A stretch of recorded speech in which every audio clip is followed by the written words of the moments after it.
講到中國一直咧小想台灣的高科技人才，檢警前一陣仔去敲10天內就找到11間藏佇台灣的非法中國企業，甚至有佇咧中國掛牌上市的公司，互指控講咧是假做是交外資等方式非法來到台灣，再用客觀的薪水甲台灣的高科技人才污糟。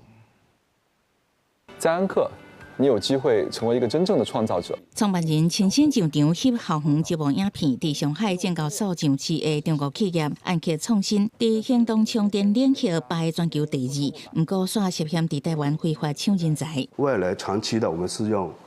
機器人來控制機器人。同款出名的中國企業華金技術，主要佇賣智慧型消費電子產品 ODM， 那是中國去年電子資訊企業第20名，市佔率嘛排名全球頭名。不過嘛，互人控告佇台灣有非法的業務活動，甚至佇110年的時陣，馬龍掠到一屆，煞過另外開一間，檢調大規模搜查，動員上百人，查到藏佇台灣的非法中國企業，有2025烏潤中國500強企業的性幫美電子。專攻研發、銷售模擬晶片設計，甲中國高新技術企業的合肥心機微裝生產的相關設備，用佇印刷電路板這個領域，原來有佇做功率半導體的陽極電子科技，也甲阿 Q 科技、蘇瑞普微電子、江蘇風微科技、德意微電子、北高地電子，佇短短10天就查到11間。大陸公司隱藏中資背景，非法在台設立據點。利用高薪挖角科學園區、科技人才，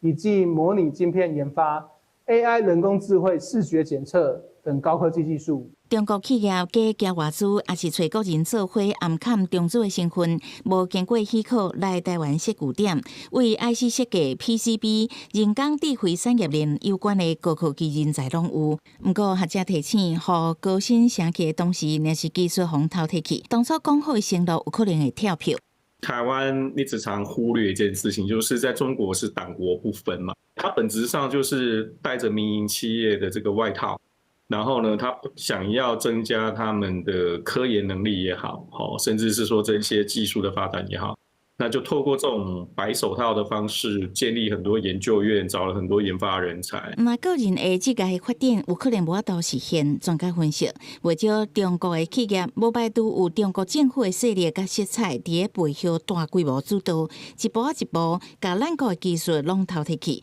影響台灣產業優勢甲領先的地位，佇國際會失去高科技的競爭力。記者採訪報道。